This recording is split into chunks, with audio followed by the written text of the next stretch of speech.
Assalamualaikum warahmatullahi wabarakatuh. Selamat pagi anak-anakku, bagaimana kabarnya hari ini? Semoga kita semua dalam keadaan sehat walafiat. Alhamdulillah hari ini kita bisa bertemu kembali dalam pelajaran PPKN.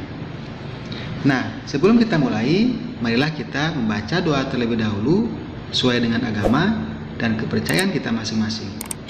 Berdoa dimulai. Selesai.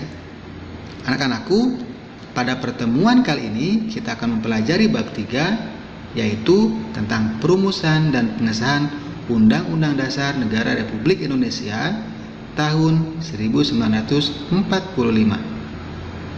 Konstitusi dalam bahasa Inggris Constitution, dalam bahasa Belanda Constitutie, dalam bahasa Jerman Constitution, dan dalam bahasa Latin Constitutio, yang berarti undang-undang dasar atau hukum dasar.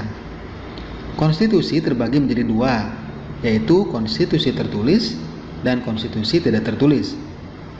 Konstitusi tertulis adalah aturan-aturan pokok dasar negara, bangunan negara, dan tata negara yang mengatur perikehidupan satu bangsa di dalam persekutuan hukum negara.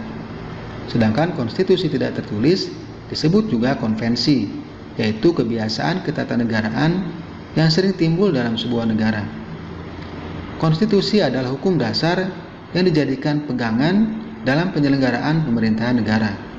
Konstitusi tidak ditetapkan oleh lembaga legislatif biasa, tetapi oleh badan khusus dan lebih tinggi kedudukannya.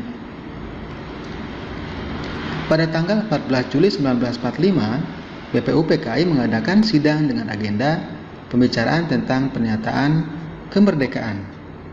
Pada sidang tanggal 15 Juli 1945 dilanjutkan dengan acara pembahasan rancangan Undang-Undang Dasar.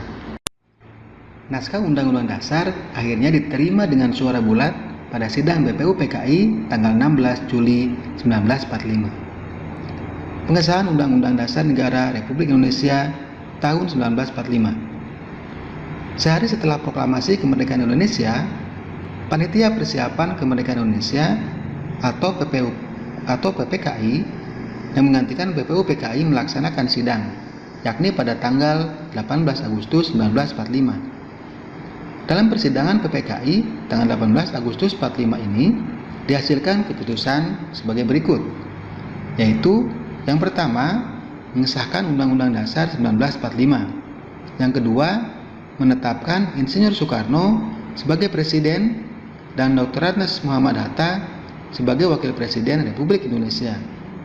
Lalu yang ketiga, membentuk Komite Nasional Indonesia Pusat. Arti penting Undang-Undang Dasar Negara Republik Indonesia tahun 45 bagi bangsa dan negara Indonesia. Undang-Undang Dasar Negara Republik Indonesia tahun 45 berisi aturan dasar kehidupan bernegara di Indonesia. Kedudukannya sebagai hukum yang paling tinggi dan fundamental sifatnya karena merupakan sumber legitimasi atau landasan bentuk-bentuk peraturan perundang-undangan di bawahnya. Sesuai dengan prinsip hukum yang berlaku universal, maka semua peraturan perundang-undangan yang berlaku di Indonesia tidak boleh bertentangan dan harus berpedoman pada Undang-Undang Dasar Negara Republik Indonesia tahun 1945. Peran tokoh perumus Undang-Undang Dasar 1945. Anggota BPUPKI telah mewakili seluruh wilayah Indonesia, suku bangsa, golongan agama, dan pemikiran yang berkembang di masyarakat saat itu. Ada dua paham utama yang dimiliki pendiri negara dalam sidang BPUPKI, yaitu nasionalisme dan agama. BPUPKI melaksanakan sidang dengan semangat kebersamaan dan mengutamakan musyawarah dan mufakat.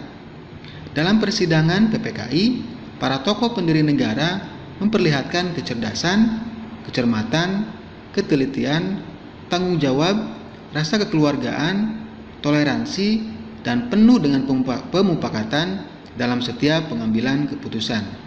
Sikap patriotisme dan rasa kebangsaan antara lain dapat diketahui dalam pandangan dan pemikiran mereka yang tidak mau berkompromi dengan penjajahan dan bangga sebagai bangsa yang baru merdeka. Demikianlah anak-anakku, pembelajaran kita tentang perumusan dan pengesahan Undang-Undang Dasar Negara Republik Indonesia tahun 1945. Semoga kita semua dapat memahaminya dengan baik. Terima kasih atas perhatiannya. Assalamualaikum warahmatullahi wabarakatuh.